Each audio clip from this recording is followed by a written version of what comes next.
The gentle clinking of bone china against a saucer was the only sound that punctuated the hushed reverence of the hotel's grand tea lounge. Sunlight, strained through vast, arched windows, painted elongated diamonds across the plush, emerald carpet. Zara breathed it all in. The scent of jasmine tea, the faint, sweet perfume of lilies arranged in towering crystal vases, the quiet hum of souls elite murmuring behind manicured hands. She was an observer, an artist capturing the serene opulence in the charcoal lines of her sketchbook.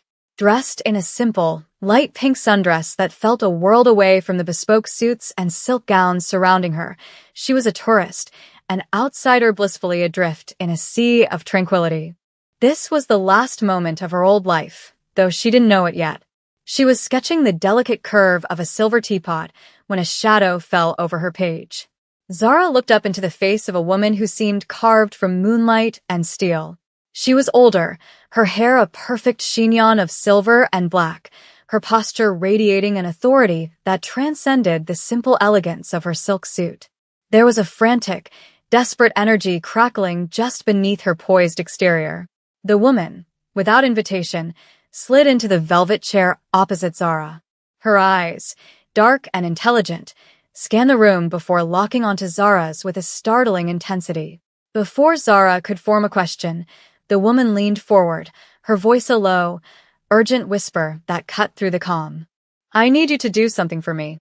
Your life may not depend on it, but my son's does." Zara's hand froze over her sketchbook. Her heart gave a sudden, hard thud against her ribs. This had to be a mistake. A prank. I think you have the wrong person," she stammered, her voice barely audible. The woman's lips thinned into a severe line. Her gaze flickered to a man seated across the lounge, a man with pale, watchful eyes and a smile that was all predator. He was handsome in a cruel way, exuding a palpable aura of danger that made the air around him feel colder. "That man," the woman whispered, her voice laced with a venomous fear, "is waiting for my son to show a weakness. Any weakness.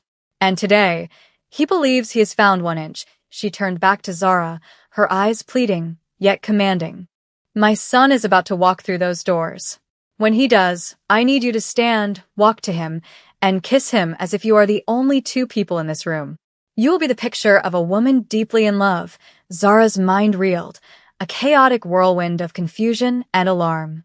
"Why me?" she managed, her throat tight. The woman's grip, surprisingly strong, closed around Zara's wrist. "Because you are not from our world. You are a stranger. You are the only one he could not possibly know." Just then, the grand entrance doors swung open. A man stepped inside, and the subtle energy of the room shifted, tilting toward him as if he were a magnetic pole. He was tall, broad-shouldered, and impossibly handsome, his black suit tailored to perfection. His face was a mask of stoic control, but as his eyes found his mother, they widened with a flicker of surprise, quickly extinguished. He began to move toward their table. This was him, the son. The woman's grip tightened. "Now," she commanded, her voice a bare whisper of sound. "Pretend you're my son's fiancé." The world seemed to slow down, the ambient sounds of the lounge fading into a dull roar in Zara's ears. The matriarch, Mrs. Kim, released her wrist, leaving a faint pressure that felt more like a brand than a touch. Across the room, the man with the predatory smile, Victor, watched them, his head tilted with a connoisseur's curiosity. There was no time to think, only to act. Jaeun, the son, was approaching, his long strides eating up the distance between them. His face was an unreadable sculpture of handsome indifference, but Zara could see the subtle tension in his jaw, the way his eyes darted from his mother to her, a silent, urgent question in their depths. Mrs. Kim gave a nearly imperceptible nod, a signal that sealed Zara's fate. Her body moved before her mind could protest, propelled by a surge of adrenaline and the terrifying certainty that refusing was not an option. She rose from her chair, her legs unsteady. Each step toward Jaeun felt like walking a tightrope over a chasm. He stopped a few feet from her, his gaze intense, searching. Her own heart hammered against her ribs, a frantic bird trapped in a cage. She reached him, her hands trembling as she lifted them to frame his face. For a dizzying second, she saw a flash of raw confusion in his dark eyes, a vulnerability that was gone as quickly as it appeared. Then, she closed her eyes and pressed her lips to his. The kiss was a collision of desperation and surprise. His lips were firm, unyielding for a moment before they softened almost imperceptibly, responding to the silent, frantic plea in her touch. It was over in a heartbeat, but it stretched into an eternity. When she pulled back, the world rushed back in. Jaehoon's arm was now wrapped firmly around her waist, his hand resting on the small of her back in a gesture of possessive intimacy. He played his part perfectly. His expression had shifted from stoic control to one of quiet adoration, a mask so convincing it sent a shiver down her spine. "There you are," he murmured, his voice a low, smooth baritone meant for her ears, but pitched just loud enough for others to overhear. I was beginning to worry before Zara could find her voice. Victor was upon them, gliding to their table like a shark sensing blood. "Jaehoon," he purred, his voice thick with a Slavic accent. "You've been holding out on us." He extended a hand, not to Jaehoon but to Zara. Viktor Volkov. "A pleasure." Zara placed her trembling hand in his. His grip was cold, his thumb stroking her knuckles in a way that felt both courteous and violating. Jaehoon's arm tightened around her. "Victor," he said, his tone dangerously smooth. "This is Zara. My fiancée." The word hung in the air, a lie so potent it felt like a physical weight. Victor's smile widened, but it never reached his cold, calculating eyes. "Fiancé?" My. "A secret engagement." How very romantic. "And how very unlike you." The veiled threat was unmistakable. The public performance had begun, and Zara was its unwilling star, caught in a silent war waged with polite smiles and deadly subtext. The short walk from the tea lounge to the gleaming black sedan waiting at the curb felt like a journey to another planet. The city's vibrant sounds, the cheerful chatter of tourists, and the distant melody of a street performer seemed to belong to a life she had inhabited only minutes ago but could no longer reach. Now, there was only the suffocating silence between her and the two figures who had commandeered her existence. Flanked by Jaehoon and his mother, she was guided into the car's leather-clad interior. The door closed with a heavy, final thud, sealing them in a cocoon of tinted, bulletproof glass. The city blurred into a watercolor wash of neon and concrete as the car pulled silently into traffic. Zara sat rigidly, her hands clasped so tightly in her lap her knuckles were white. She stared at her pink dress, a flimsy shield of normalcy against the crushing weight of their world.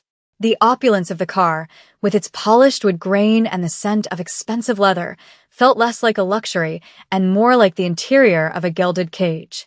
They drove for what felt like hours, leaving the dense heart of Seoul behind for the winding, forested roads of an exclusive district. Finally, the car slowed and turned through a set of immense, unmarked iron gates that swung open without a sound. They swept up a long, private drive, flanked by ancient pine trees that stood like silent sentinels. The Kim family estate was not a house, it was a fortress. A sprawling, magnificent structure of dark wood and gray stone, it blended traditional Korean architecture with a stark, modern defensibility. High walls, almost invisible against the lush landscape, encircled the property, their tops glinting with the subtle menace of advanced security. Inside, the air was cool and still.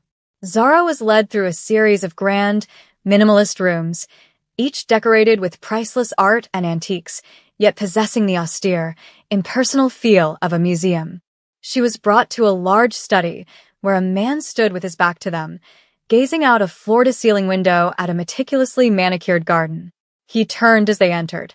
This was Mr. Kim. If his wife was steel and his son was controlled fire, he was the unyielding mountain from which they were forged. He was not a large man, but his presence filled the room, his silence more commanding than any shout. His dark, piercing eyes moved over Zara, not with judgment, but with a chillingly thorough assessment. He was weighing her, measuring her, calculating her utility. "She was convincing," Mrs. Kim said, breaking the silence. Mr. Kim gave a slow, deliberate nod. His gaze remained on Zara. My son's life was in your hands today, he said, his voice a low, gravelly rumble. It wasn't an accusation, but a statement of fact. We are grateful, gratitude, Zara thought, felt terrifyingly close to ownership. For this deception to hold, Mr. Kim continued, his voice leaving no room for argument. It must be flawless. Viktor Volkov is not a man who overlooks details. He will have his people looking into you by now. When they do, they must find a story that is airtight. He gestured to a chair. You will be staying with us. You will learn our history. You will become part of our family in every way that matters to the outside world. To leave now is to paint a target on your own back. You are a part of this now. The only way out is through. Zara's protest died in her throat. The finality in his tone was absolute. The choice had never been hers at all. Later, after his parents had left them, Jaehoon escorted her to a sprawling suite of rooms that were to be hers. The silence between them was a heavy, charged thing, filled with the unsaid and the unknown. The suite was beautiful, a prison of silk and jade, with a balcony overlooking a serene koi pond. But the windows didn't open more than a few inches, and a discreet, dark-suited guard was stationed at the end of the hall. Jaehoon finally spoke, his back to her as he stared out at the darkening garden. My father is right. Leaving is not an option. His voice was flat, devoid of the false warmth he'd shown in the lounge. Victor has seen your face. If you were to disappear now, he would know today was a lie. He would see it as a weakness, an opening. And he would strike.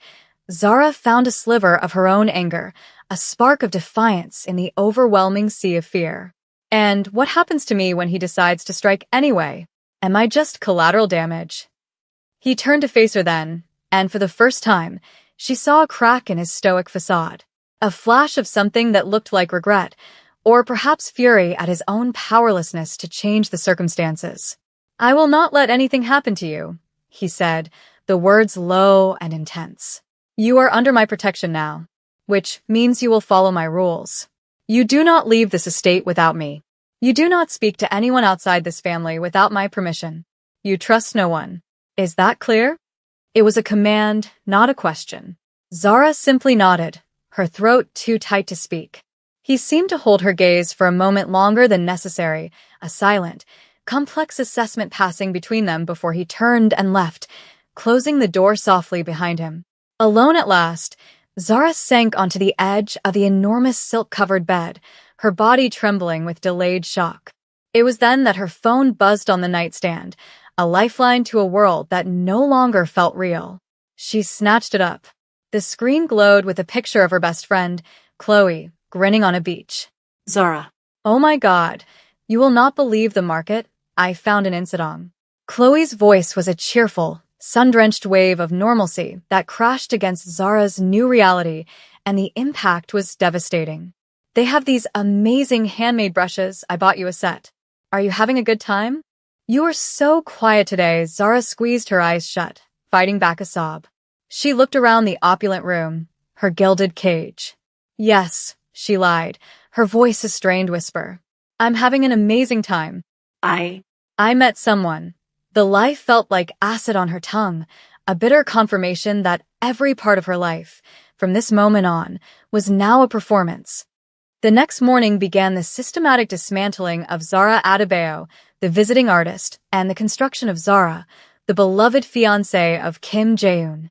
The process was orchestrated by Mrs. Kim with the precision of a military campaign. A team of stylists descended upon her suite, their arms laden with designer garments in muted, expensive tones of cream, charcoal, and navy. Her comfortable, colorful dresses were whisked away, replaced by silk blouses, tailored trousers, and elegant sheaths that felt like costumes. Subtlety is strength, Mrs. Kim had instructed, her eyes appraising Zara's new form in a three-way mirror. You must look timeless, untouchable, an etiquette coach, a severe woman with a tightly wound bun, spent 2 hours schooling her on the intricate art of pouring tea, the correct way to address various elders and business associates, and how to maintain a serene, pleasant expression even under intense scrutiny. It was suffocating. Every gesture, every word, was being polished and perfected, stripping away her own spontaneous warmth and replacing it with a calculated grace. Jaehoon was a constant, brooding presence through it all. He sat in on the sessions where they constructed their shared history, his contributions clipped and concise. They decided on a chance meeting at a gallery in London, a whirlwind romance cultivated over long-distance calls, a quiet, private proposal. The details felt hollow and absurd, a fictional love story for a fictional couple. Yet, during these sessions, something began to shift. Forced to spend hours in close proximity, a different kind of tension began to simmer between them, one that had less to do with danger and more to do with an unwelcome, undeniable awareness of each other. Zara found herself watching him, noticing the fine lines of exhaustion around his eyes, the way he would rub a faded scar on his left knuckle when he thought no one was looking. He, in turn, would watch her, his gaze lingering when she spoke, a flicker of something unreadable in his expression when she laughed at a particularly absurd detail in their fabricated past. The most terrifying part was how quickly she was adapting. The fear was a constant, a cold knot in her stomach, but she was learning to function around it. The constant performance was becoming a second skin. One afternoon, while being briefed on the family's public-facing business holdings by a prim security advisor, Zara needed a glass of water. As she walked down a long, quiet corridor toward the kitchen, she passed a half-open door. The voices from within were low and urgent, not meant for her ears. "Victor's men hit the Busan shipment," a gruff voice said. "4 of ours are gone. They didn't even try to take the product." It was a message the blunt, brutal words stopped her cold. This was the reality beneath the silk and porcelain, a world of violence and death, of messages sent in blood. She backed away slowly, her heart pounding, the cold knot of fear tightening its grip. As she rounded the corner, she nearly collided with a young man who had been approaching from the other direction. He was handsome, with a charming, easy smile that was a stark contrast to Jaehoon's stoicism. "Whoa, there," he said, steadying her with a hand on her arm. "You look like you've seen a ghost." He introduced himself as Minjun, Jaehoon's cousin. His demeanor was warm and reassuring. "Don't let this place intimidate you," he said with a conspiratorial wink. "The bark is much worse than the bite. Jaehoon may seem like a thundercloud, but he's a good man. I'm glad he's finally found someone. If you ever need a friend, or just someone to talk to who isn't a bodyguard, I'm here." His kindness was a balm, but as he walked away, a prickle of unease traced its way down her spine.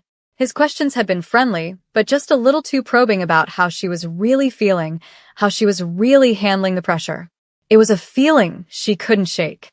Later that evening, Mrs. Kim decided they needed to be seen as a believable couple, which, in her mind, required them to be able to dance together at an upcoming charity gala. A string quartet was assembled in the cavernous ballroom. As Jaehoon took her in his arms, the professional distance they'd maintained dissolved. Her hand rested on his shoulder, his on her waist. The heat of his palm seemed to burn through the fabric of her dress. They moved together stiffly at first, two strangers forced into an intimate orbit. But as the sad, sweet melody of the cello filled the air, their bodies began to find a rhythm. The world narrowed to the space between them, the scent of his cologne, the soft brush of his jacket against her cheek. The pretense, the danger, the lies, it all faded away for a few stolen moments. He looked down at her, his dark eyes vulnerable for the first time. "You are a fast learner," he whispered, his voice rough with an emotion she couldn't name. And in that quiet, shared moment, a new and far more complicated danger was born. The night of the Washin Charity Gala arrived like a verdict. The air in the Kim estate was thick with a nervous, electric energy. For Zara, it felt like being prepped for battle. She stood before the mirror in her suite while a stylist made final adjustments to a breathtaking gown of midnight blue silk. It was a masterpiece of understated elegance, designed to command respect, not just attention. But it felt like armor, heavy and foreign. "Remember your posture," Mrs. Kim advised, observing her from the doorway. "Your smile is a shield.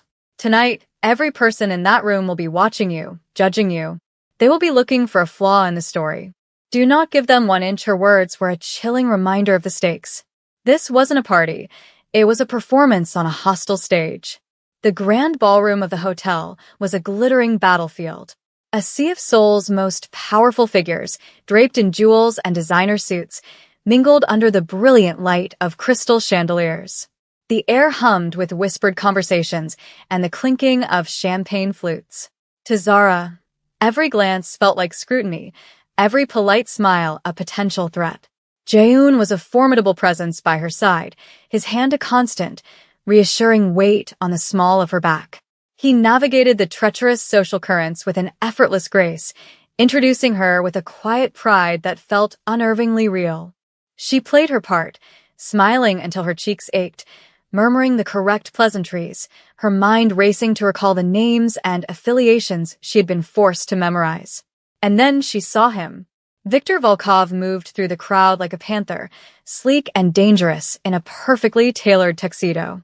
He was holding court, a circle of sycophants laughing a little too loudly at his remarks. When his cold eyes found theirs, he excused himself and began to glide toward them. Jaehoon. And the lovely Zara, he purred, his smile a predatory slash. You make a stunning couple. An unexpected one, I must admit. His gaze swept over Zara, lingering with an insolent appraisal. He usually prefers less complicated assets. The insult was a deliberate provocation, a poison dart aimed at her, but intended for Jaehoon. Zara could feel Jaehoon tense beside her, a low growl of fury rumbling in his chest. But before he could respond, a strange, steely calm settled over her. She was tired of being a pawn, a frightened girl in a pink dress.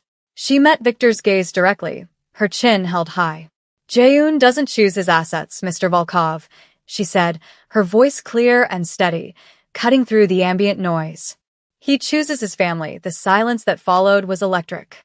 Victor's smile faltered for a fraction of a second, a flicker of surprise in his cold eyes. Jaehoon looked down at her, his expression a mixture of shock and something that looked intensely like pride. She had not only defended herself, she had claimed a place, drawn a line in the sand. From across the room, she saw Jaehoon's cousin, Minjun, watching the exchange. As Victor finally turned away, his veneer of courtesy now chillingly thin, Zara saw Minjun subtly catch the eye of one of Victor's lieutenants standing near the bar. There was no gesture, no note, just a shared look, a fleeting, almost imperceptible moment of understanding that screamed of betrayal. A cold dread washed over her. The greatest threat wasn't always the one staring you in the face. The thought had barely formed when one of Jaehoon's main security men appeared at his elbow, his face pale and grim. He leaned in, whispering a few urgent words. The transformation in Jaehoon was instantaneous and terrifying. The carefully constructed mask of the calm businessman shattered, replaced by the cold, brutal fury of a commander on the verge of losing a war. His eyes were black with rage. Without a word of explanation to the stunned onlookers, he grabbed Zara's hand, his grip like a vice. We're leaving, he bit out, his voice a low, vicious snarl. Now he pulled her through the crowd, his security detail materializing around them, clearing a path. The curious, shocked faces of Seoul's elite became a blur. The music, the laughter, the glittering chandeliers all faded into a distant memory as they were plunged from the deceptive light of the gala into the raw, urgent darkness of the unknown. The chaos of their exit was a violent blur. Jaehoon's security detail moved with brutal efficiency, parting the sea of stunned socialites like a ship's prow through water.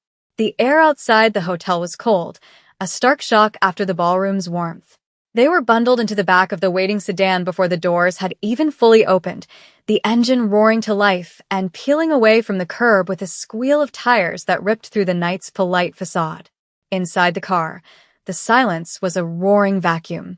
Jaehoon stared out the window, his jaw a rigid line of granite, the city's neon lights flashing across the furious planes of his face.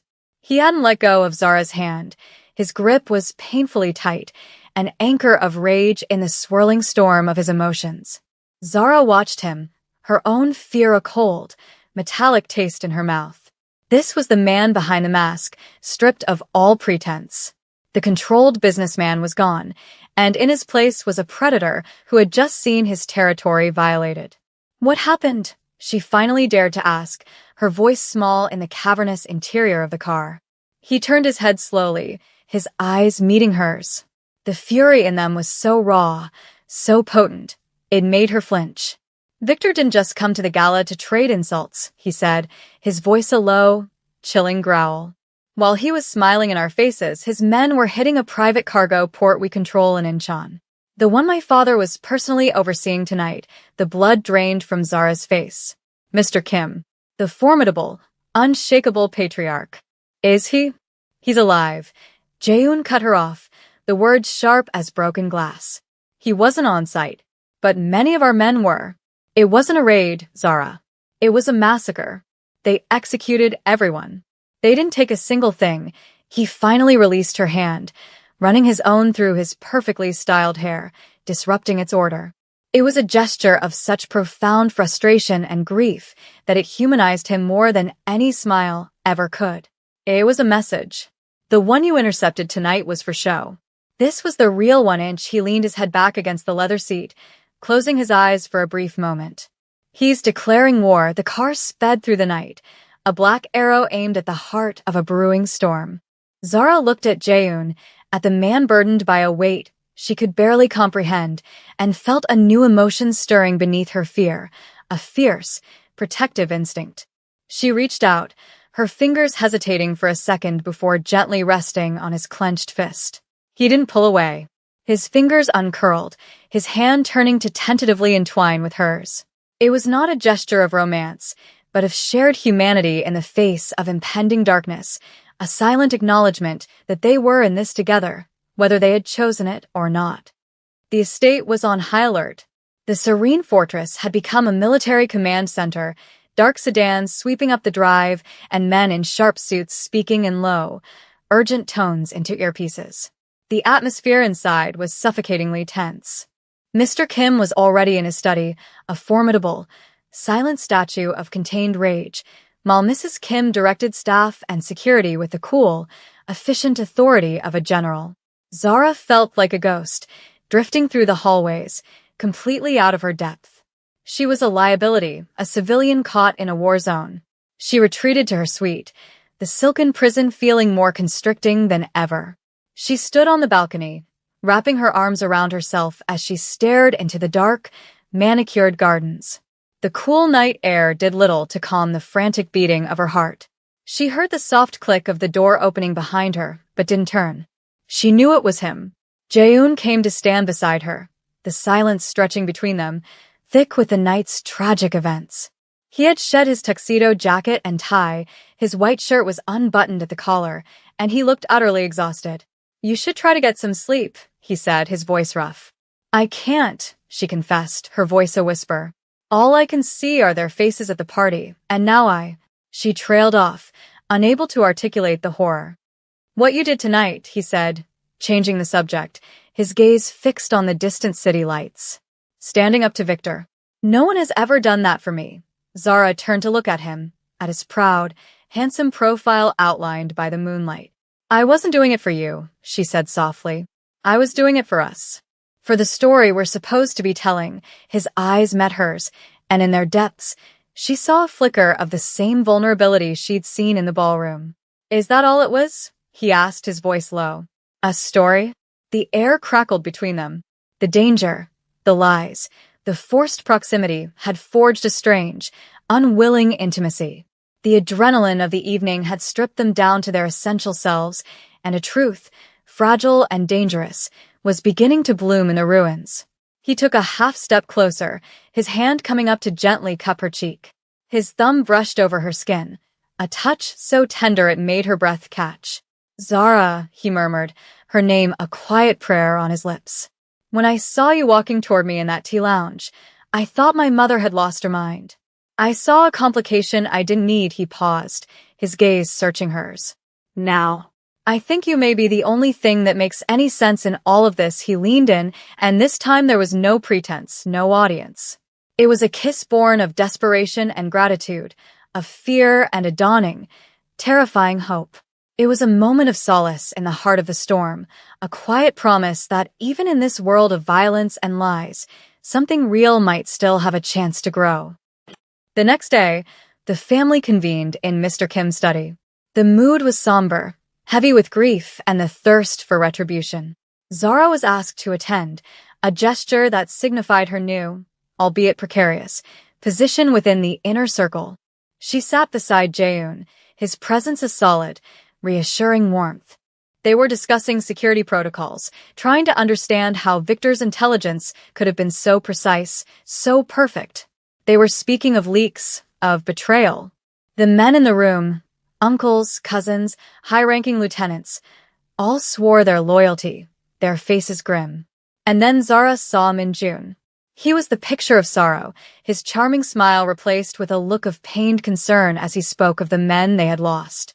But Zara's mind kept replaying that moment at the gala, the fleeting, almost invisible look that had passed between him and Victor's man. It was nothing, a phantom of her overstressed imagination, perhaps. But it felt like everything. Her heart hammered against her ribs. To speak up was to risk everything. She was the outsider, the fake fiancé. Accusing a blood relative, Jaehoon's own cousin, was an act of insanity. But to stay silent felt like a betrayal of her own. As Min-jun finished speaking, his words of loyalty hanging in the air, Zara took a shaky breath. "It was you," she said, her voice quiet but carrying in the suddenly silent room. Every head turned to her. Min-jun's face registered a perfect, wounded confusion. "I beg your pardon?" he asked, his voice laced with disbelief. Mr. Kim's eyes narrowed, two chips of obsidian fixed on her. "Explain yourself," he commanded. Her voice trembled, but she forced herself to meet his gaze. "At the gala. After the confrontation with Victor. I saw you.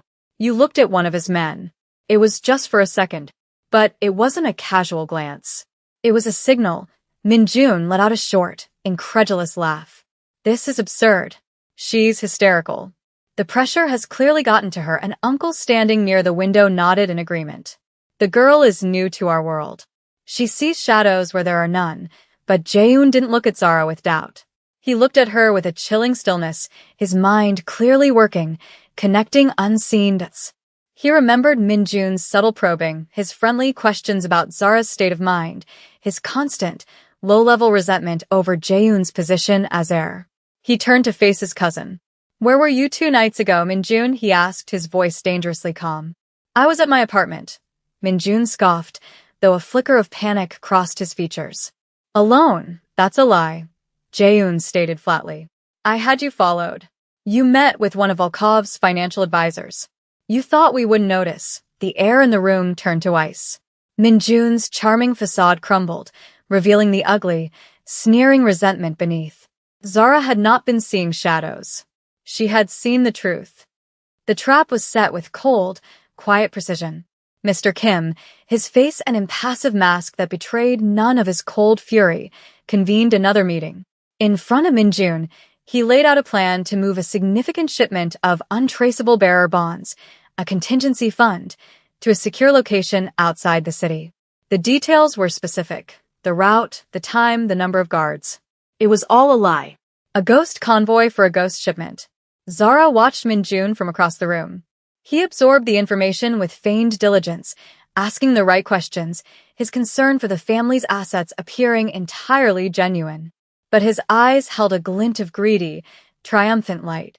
He thought he was about to deliver the final, crippling blow to his own family. The waiting was the hardest part. Zara sat with Jaehoon in a darkened security office, watching a bank of monitors that showed the empty, predetermined route. The silence between them was not tense, but companionable. He had trusted her, his faith in her instincts absolute, and in doing so, had forged a bond between them stronger than any lie they had ever told. "You were right," he said quietly, his eyes on the screen. "I wanted you to be wrong. He's my blood. But I knew you were right. I'm sorry," she whispered. He shook his head, a muscle working in his jaw. "The weakness isn't in seeing the truth. It's in refusing to." An hour after the ghost convoy was meant to have departed, a report came in over the secure channel. A heavily armed team, bearing the unmistakable strategic signature of Viktor Volkov's mercenaries, had ambushed the designated route. They had hit an empty road, a trap sprung on nothing but air. The betrayal was confirmed beyond any doubt. Minjun was summoned back to the study. He walked in with a swagger, expecting praise, only to find himself facing his father, his uncle, and Jaeun, their expressions as unforgiving as a winter sky. The evidence was laid out, irrefutable. His secret meetings, his offshore bank accounts suddenly flush with money from a shell corporation linked to Volkov. His face paled, his charming smile dissolving into a panicked sneer. "He offered me more," he spat, his composure finally breaking. "More than you ever would. I was always second best. The charming cousin, the useful nephew, but never the heir, never the one with real power." Mr. Kim stepped forward, his small stature seeming to loom over his treacherous nephew. He didn't raise his voice. He didn't have to. "Power is not taken," the patriarch said, his voice a low, lethal rumble. "It is earned, through loyalty. A lesson you will now have a lifetime to contemplate." Two guards stepped out of the shadows. They took Minjun by the arms. He didn't struggle. He simply looked at Jaeun with eyes full of a pathetic, bitter hatred. As they dragged him from the room and from the family forever, Zara knew his lifetime of contemplation was likely to be brutally short.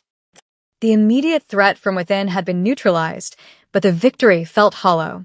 Minjun's betrayal had exposed vulnerabilities that Viktor Volkov would be ruthless in exploiting. The war was no longer a cold one fought with veiled threats and strategic losses. It was now a personal, bloody conflict. The estate, once a symbol of impenetrable strength, now felt like a beautiful, besieged island. In the quiet that followed the storm, Zara found herself on her balcony again, the place where everything had changed. The moon was high and bright, casting the garden in shades of silver and deep shadow. The air was calm, a stark contrast to the turmoil in her heart. She was no longer just a performer. She had influenced events, saved lives, and exposed a traitor. She was a part of this world now, entangled in its deadly web. The door opened and closed softly. Jaeun came to stand beside her, his presence a familiar comfort. He didn't speak for a long time, simply sharing the silence with her. "My father wants to thank you," he finally said. "He wants to offer you anything you want. A new life, anywhere in the world. Money, protection. A clean slate. It was the out she never thought she would get. A chance to return to her world of charcoal sketches and quiet tea lounges, to leave the violence and the fear behind. She could go back to being Zara Adebayo, the artist. But the thought of leaving him, of this intense, terrifying, and unexpectedly profound connection, left a gaping void in her chest. She turned to face him, the moonlight catching the sorrow and conflict in her eyes. "Is that what you want?" she asked, her voice barely a whisper. "For me to go?" He took a step closer, his hands coming up to frame her face, his touch gentle, reverent. "What I want," he said, his voice thick with an emotion he no longer tried to hide, "is for you to be safe. And you will never be safe with me." "I haven't felt safe since the moment your mother sat down at my table," she replied, a faint smile touching her lips. "But here with you, I don't feel so afraid." The truth of the statement settled between them, undeniable and powerful. He leaned down and kissed her, a deep, searching kiss that was not about gratitude or desperation, but about choice. A choice to stay, a choice to fight, a choice to feel something real in a world built on lies. He pulled back, his forehead resting against hers. "This started as a deception to protect my life," he whispered. "But it's not a lie anymore, Zara. Not for me." His words were the most honest thing she had ever heard. Just as hope began to dawn, his face hardened with the grim weight of reality. "Victor knows we've dealt with Minjun. He knows we're expecting him. He won't just hit our businesses anymore. He'll come for the heart of the family. He'll come for you." The story was not over. The cliffhanger was not a closing chapter, but the edge of a precipice. They were no longer pretending. They were a united front, bound by a dangerous truth, staring together into the encroaching darkness as they waited for the inevitable storm to break.